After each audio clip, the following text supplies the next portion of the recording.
Hello and welcome to the channel of Hashaliach once again. I trust that God is blessing you. And today is the 23rd of December 2024. So I'd like to share a few things with you, which I believe the Lord is impressing upon me, but also He wants to get through to His people because there is a lot of confusion going on at the moment amongst God's people, the Christians, and it's no different than to what happened thousands of years ago during the Exodus. Now, my last message came from Exodus, and that's currently where I am as I read through the Bible yet again. And so I'm currently in Exodus. And I just want to bring a couple of things to you from Exodus 5 and Exodus 6, just a few scriptures from each chapter, which might help us to understand what is going on at the moment in the world and in our own lives. I know there's a lot of people that are very, very confused because I speak to a lot of people, but I'm sure this will be a blessing and it will help you because many of the things that are happening in this world, a lot of things are not as they seem. It looks like uh, certain situations are unfolding before us, and we may accept the wrong narrative, the wrong story, the wrong truth about what is going on, when the reality is that it is something completely different. But I'd just like to begin in Exodus chapter 5, and I'm going to read the first couple of verses. This is the Complete Jewish Study Bible, so let me begin. Exodus 5, verses 1 and 2. And so this follows on from the story of the burning bush and God speaking to Moses and commissioning him, calling him, and also speaking to Aaron, who was to be Moses' mouthpiece. So, verse 1, chapter 5. After that, Moses and Aaron came and said to Pharaoh, "Here is what Adonai, the God of Israel, says: Let my people go so that they can celebrate a festival in the desert to honor me." But Pharaoh replied, "Who is Adonai that I should obey what he says to let Israel go? When he says to let Israel go, I don't know Adonai, and I also won't let Israel go." Pharaoh didn't get it. Now, if you read the story of Pharaoh, you will see that the Bible says that God hardened his heart, but the Bible also says that Pharaoh hardened his own heart. The point here is Pharaoh didn't get it. He had many gods himself, the Egyptian gods. And he asks this question like, who is this Adonai? I don't know about him. I've never heard of him. And so why should I listen to this God? He didn't get it. He didn't understand that things may have looked one way to him, but they were actually completely different. And he was about to find that out in a very real and painful way, that he was now dealing with the one true God rather than all his false Egyptian gods. So Pharaoh didn't get it. Now we go into the same chapter and starting in verse 15.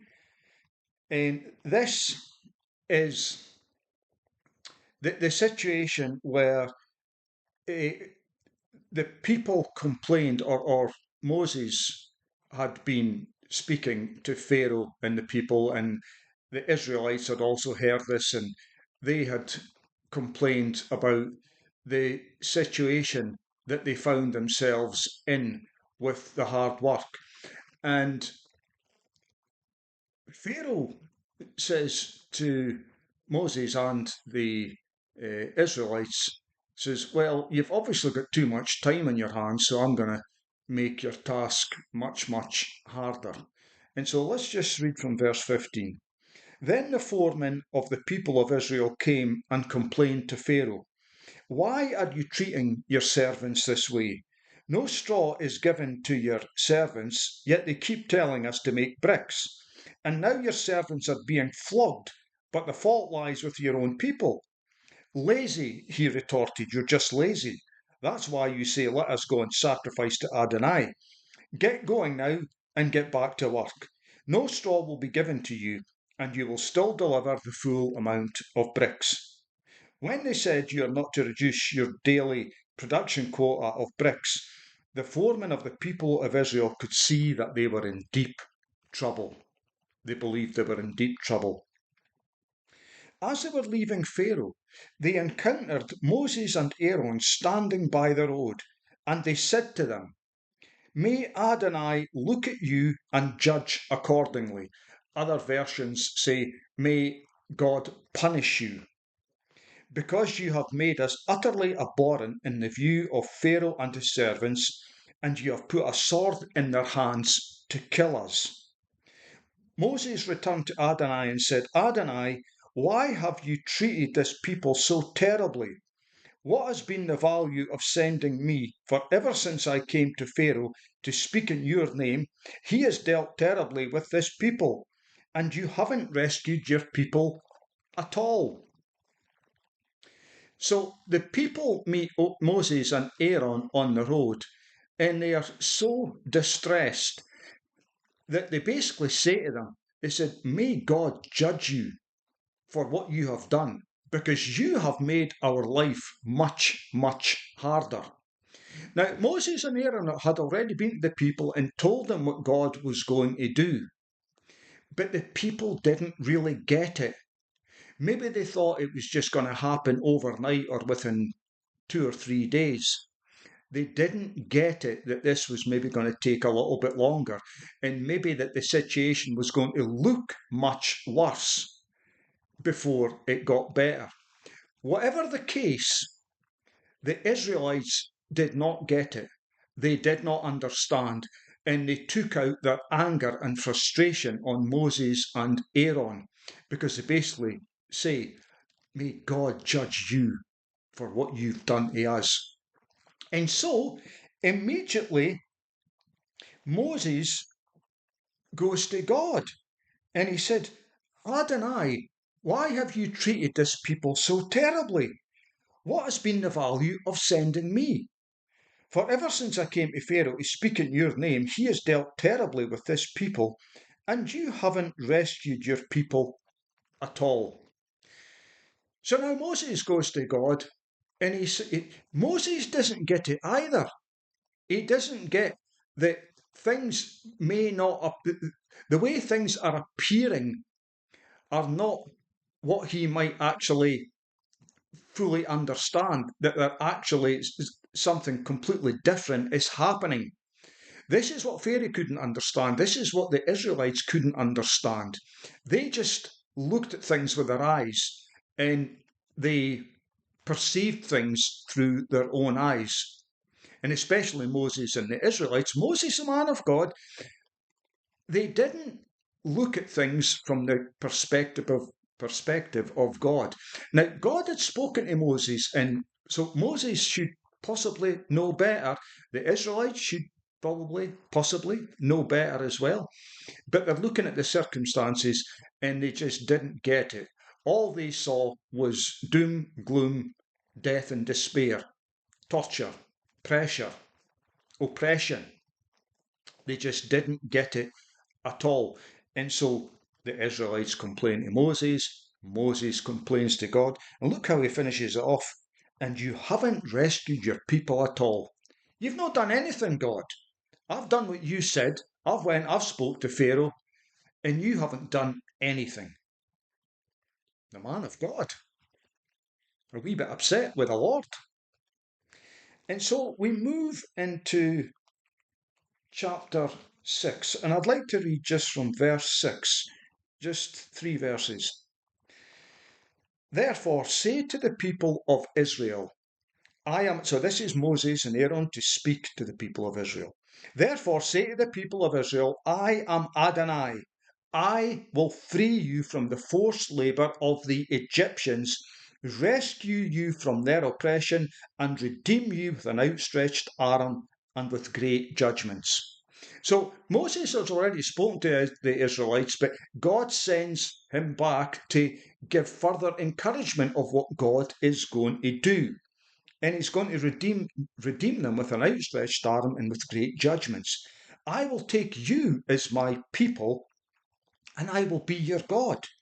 Then you will know that I am Adonai, your God, who freed you from the forced labour of the Egyptians.